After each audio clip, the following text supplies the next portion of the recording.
తెలంగాణ రాష్ట్రానికి దళిద్రం పట్టుకుందనే సందర్భం తెలియజేస్తా ఉన్నా. ఎందుకంటే తెలంగాణ రాష్ట్రంలో నిరుద్యోగులకు ఎక్కడ కూడా ఫస్ట్ ఆఫ్ ఆల్ అడిగే స్వేచ్ఛ లేదు.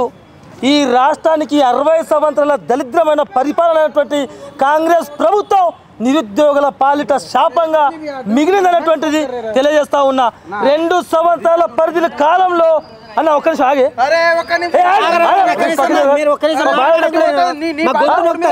అన్న, ఇది గవర్నమెంట్ ప్లేస్, ఇది గవర్నమెంట్ ప్లేస్, ఇది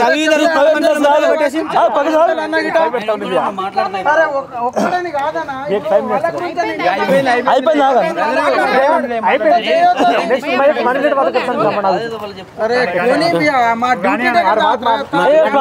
చెప్తుంది ఇవాళ కనీసం మీడియా సోదరుల ద్వారా తెలంగాణ రాష్ట్రంలో ఉన్న నిరుద్యోగుల చైతన్యం చేయడానికి కోసం మా బాధలు మా ఆవేదనలు చెప్పుకుందామన్నా ఎక్కడ కూడా ప్రతి చోట కాంగ్రెస్ గుండాల్ని పెట్టి కాంగ్రెస్ యొక్క గుండాలతో నడిపిస్తున్న ఈ ప్రభుత్వం మేము హెచ్చరిస్తున్నాం. మీరు ఇస్తున్న ఉద్యోగ నోటిఫికేషన్లు మాత్రమే యూత్ డిక్లరేషన్ మేము చూపిస్తున్నాం. మేము కొత్తగా ఏదో రాసుకొని వచ్చి కొత్తగా ఏదో ప్రింట్ తీసుకొచ్చిన తీసుకురాలే. మేము ఏమంటున్నామంటే ఖచ్చితంగా 2 లక్షల ఉద్యోగాలు ఇచ్చిన తర్వాతనే మీరు స్థానిక సంస్థల్లో ఎలక్షన్లు పోండి.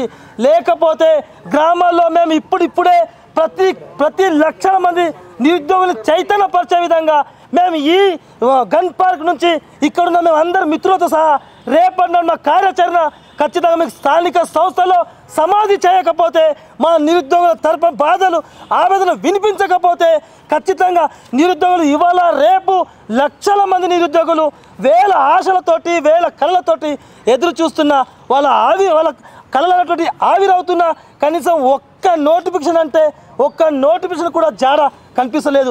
అయ్యా మేము ఏం అడుగుతున్నామయ్యా? మాకు ఏదైనా కాంట్రాక్ట్ ఇప్పమని అడుగుతున్నామా? లేదా ఏదైనా జాబ్ ఇప్పమని అడుగుతున్నామా? ఏదైనా డబ్బులు ఇవ్వమని అడుగుతున్నామా? మేమేం అడుగుతున్నాం? మీరు ఇస్తున్న ఉద్యోగ నోటిఫికేషన్ మాత్రమే మేము 2 లక్షల మీరు ఇస్తున్నారు కాబట్టి ఎంతో కొంత ఇవ్వాల్సిందిగా మేము ఈ దళితమైన ముఖ్యమంత్రిని మేము డిమాండ్ చేస్తూ ఉన్నామే తప్ప మేము మీకు వ్యతిరేకంగా చెప్తలేము.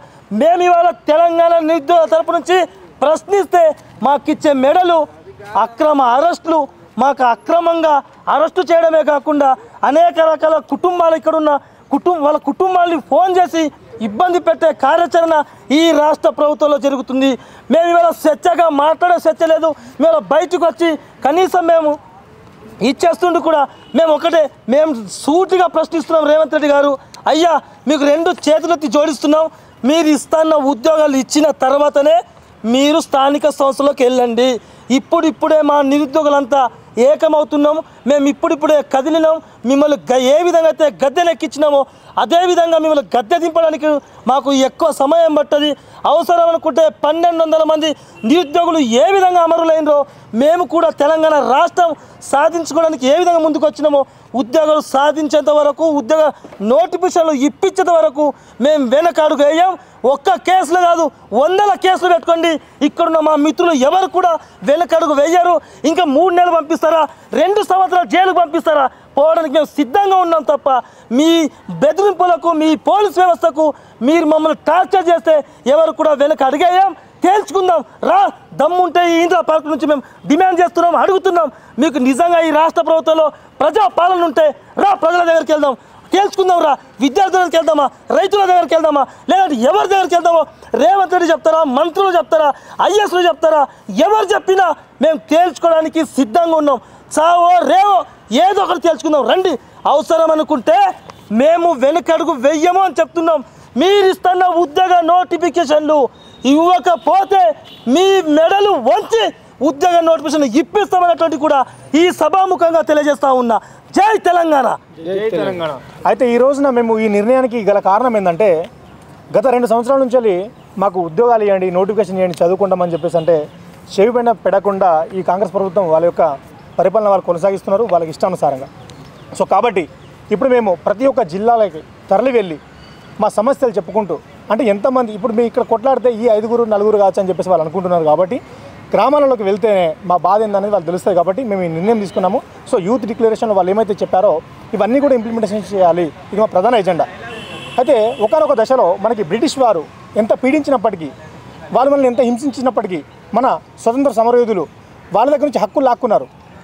అయితే ఇప్పుడు ఈ మన ప్రభుత్వంలో మేము ఏమడుగుతున్నాం, వాళ్ళ యొక్క అధికారం కానీ వాళ్ళ యొక్క హక్కులు కూడా మనం అడగట్లే. ఏమడుగుతున్నాం, జస్ట్ మేము వాళ్ళని నోటిఫికేషన్ మాత్రం అడుగుతున్నాము. అది మనకు ప్రధాన మా యొక్క హక్కు అనమాట. సో అంతే తప్ప వాళ్ళ పదవులు కోసం మేము అడగట్లేదు. సో అది వాళ్ళు మాకు ఇప్పటిదాకా ఒక్క నోటిఫికేషన్ కూడా ఇవ్వలేదు. అయినప్పటికీ గత ప్రభుత్వంలో వచ్చిన వాటిని నియామక పత్రాలు ఇచ్చి మేము ఇచ్చామని చెప్పేసి అన్నారు. సో కాబట్టి ఇప్పటికైనా కూడా వాళ్ళకు చిత్తశుద్ధి ఉంటే తప్పకుండా నోటిఫికేషన్ రిలీజ్ చేయాలి. లేని ఎడల ఖచ్చితంగా ఇప్పుడు మేము వాళ్ళకు స్థానిక సంస్థల్లో అడ్డుకుంటామని చెప్పేసి ఇక్కడ నుంచి మేము డిమాండ్ చేస్తున్నాము. ఎంతైనా కూడా గౌరవంగా మాట్లాడదాము, రెస్పెక్ట్గా మాట్లాడదాము అని చెప్పేసి ఎంత చూసినా కూడా మాలో ఉన్నటువంటి సహనం అనేది ఎప్పటికైనా కూడా అలానే ఉండదు. కాబట్టి సహనం నశించిపోయినాం. సో కాబట్టి మేము మా యొక్క బాధని, మా యొక్క ఆవేదనని మేము గ్రామాలకు తరలి వెళ్ళి మళ్ళీ వీళ్ళకి మేము మా యొక్క సత్తా చూపిస్తామని చెప్పేసి ఈ సభాముఖంగా నేను డిమాండ్ చేస్తున్నా. జై తెలంగాణ. జై తెలంగాణ.